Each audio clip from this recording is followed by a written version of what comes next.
कि कोरोना इतनी बड़ी महामारी है कि इसको अकेले नहीं जीता जा सकता।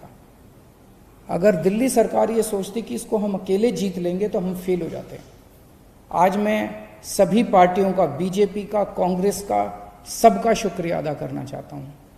सब लोग कह रहे हैं कि दिल्ली मॉडल, प्रधानमंत्री जी ने दिल्ली मॉडल की तारीफ की कि दिल्ली मॉडल लागू होना चाहिए बाकी इलाकों में। ये दिल्ली मॉडल आखिर है क्या? एक तो कोरोना का डर है कि कोरोना हो गया तो पता नहीं क्या होगा, और दूसरा डर होता है कि कोरोना पॉजिटिव आ गया तो सरकार उठा के क्वारंटाइन सेंटर में डाल देगी। जून के महीने में 100 से ऊपर मौतें होने लगी थी प्रतिदिन। कुछ दिन ऐसे थे जिसमें 100 से ऊपर मौत हुई थी। अब 30-35 मौत डेली हो रही हैं। ये भी नहीं होनी चाहिए, इसको ठीक कर रहे हैं और कम करेंगे। और एक जो प्लाज्मा थेरेपी हमने शुरू की, सबसे पहले दिल्ली में प्लाज्मा के ट्रायल्स किए गए, उसके बहुत अच्छे नतीजे आए। जून के मुकाबले आज हम बेहतर स्थिति में हैं, लेकिन इसका मतलब ये नहीं है कि जंग जीत ली गई है। इंडियन मीडिया बुक के वीडियोस को देखने के लिए हमारे चैनल को सब्सक्राइब करें और नोटिफिकेशंस पाने के लिए बेल आइकॉन को प्रेस करें। आज से पूरे 1.5 महीना पहले, लगभग 1 जून के आसपास,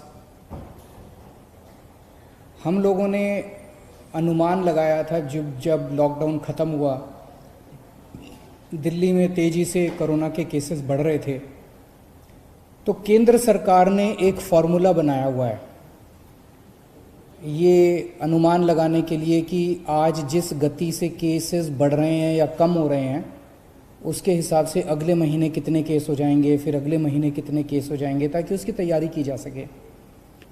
उस अनुमान के मुताबिक 15 जुलाई तक अनुमान था कि 2.25 लाख केसेस होंगे, लेकिन हकीकत में आज उसके आधे केसेस हैं।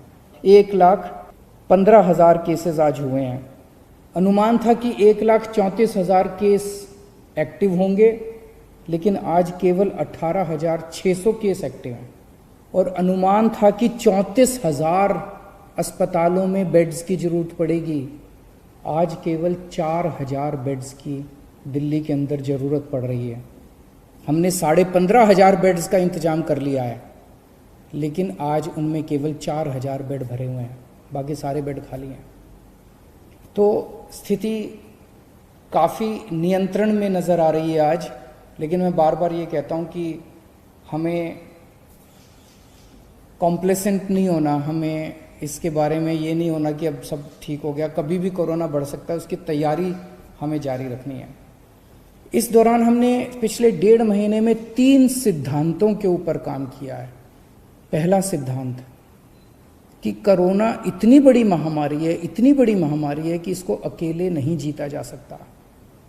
अगर दिल्ली सरकार ये सोचती कि इसको हम अकेले जीत लेंगे तो हम फेल हो जाते हैं।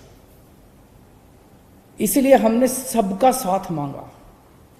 हम केंद्र सरकार के पास भी गए, हम होटल वालों के पास भी गए, हम प्राइवेट हॉस्पिटल वालों के पास भी गए, हम बैंक्वेट हॉल वालों के पास भी गए, हम NGOs के पास भी गए, हम धार्मिक संगठन वालों के पास भी गए, हम सबके पास गए। तो पहला हमारा सिद्धांत था कि इस लड़ाई को अकेले नहीं जीता जा सकता, और इसमें हमने सभी पार्टियों का साथ लिया। आज मैं सभी पार्टियों का, बीजेपी का, कांग्रेस का, सबका शुक्रिया अदा करना चाहता हूं। दूसरा सिद्धांत हमने अपनाया कि जब चीजें गलत चल रही थी तो हर व्यक्ति कमियां निकाल रहा था।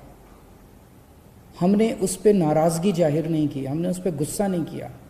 जो भी कमी निकाल रहा था, चाहे वो मीडिया वाले हों, चाहे कोई उस पर रिकॉर्ड करके सोशल मीडिया पे डालता, कोई भी कहीं से कोई भी हमें गलती बताता था, उसको नोट कर लेते थे और उस गलती को सुधारने की कोशिश करते थे। और तीसरी चीज़, हम सब लोगों ने मिलकर हार नहीं मानी। ऐसा कोई पल नहीं आया जब हमें लगा यार अब स्थिति हमारे कंट्रोल में नहीं, अब हम कुछ नहीं कर सकते। क्योंकि अगर हम हार मान लेते तो पता नहीं कितनी मौतें हो जाती। हम लगे रहे। हमें यकीन था कि मेहनत अंत पंत में काम आएगी। सब लोग कह रहे हैं कि दिल्ली मॉडल, प्रधानमंत्री जी ने दिल्ली मॉडल की तारीफ की कि दिल्ली मॉडल लागू होना चाहिए बाकी इलाकों में। ये दिल्ली मॉडल आखिर है क्या? इस दिल्ली मॉडल की बुनियाद है कलेक्टिविटी, टीम वर्क, सबको साथ लेके चलना। दूसरा जो सबसे इंपॉर्टेंट चीज थी, होम आइसोलेशन। लोगों के मन में डर था, आज भी पूरे देश के अंदर, पूरी दुनिया के अंदर लोगों के मन में डर है कि कोरोना हो गया।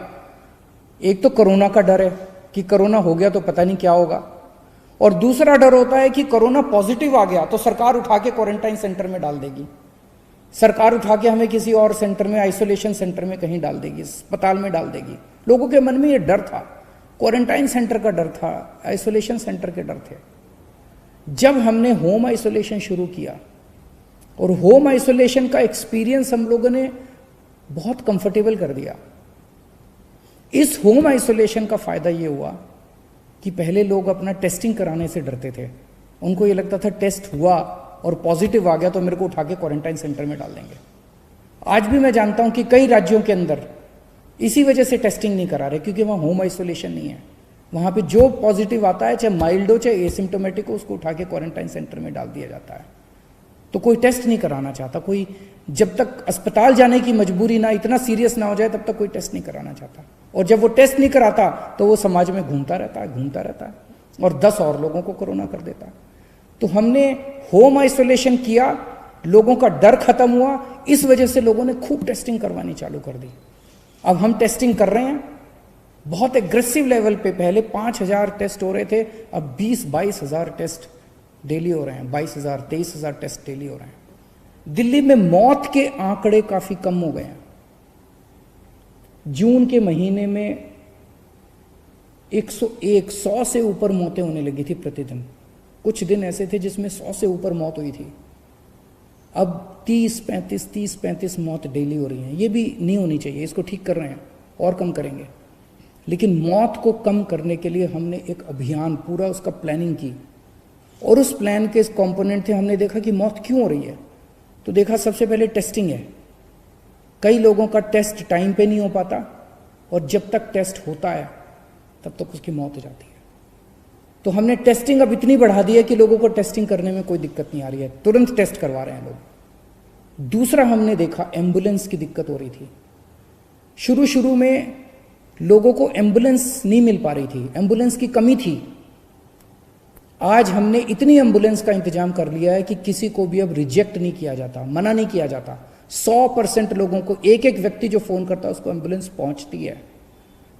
तीसरा हमने देखा कि एम्बुलेंस जब मरीज को अस्पताल लेके जाती है, अस्पताल के बाहर उसकी सारी औपचारिकताएं पूरी करने के लिए 2-2, 3-3, 4-4 घंटे लग जाते थे। एम्बुलेंस में बैठा रहता था मरीज। मीडिया वालों ने कई ऐसी स्टोरीज की कि 3 घंटे तक मरीज एम्बुलेंस के अंदर बैठा रहा, वहां उसकी मौत हो गई। अब हमने ये इंतजाम कर दिया कि एम्बुलेंस जाएगी, सबसे पहले मरीज को अस्पताल के अंदर ले जाके एक होल्डिंग एरिया बना दिया हमने। होल्डिंग एरिया में उसको ऑक्सीजन दो, उसके बाद उसके कागज भरो, कागजी कार्रवाई बाद में हो जाएगी। सबसे पहले अस्पताल के अंदर एम्बुलेंस पहुंचते उसको होल्डिंग एरिया में ले जाया जाता है। फिर हमने बेड्स के इंतजाम किए। जून के महीने में अस्पतालों में बेड्स की कमी हो गई थी। 1 जून को दिल्ली में 4100 बेड थे। आज दिल्ली में 15,500 बेड्स हैं।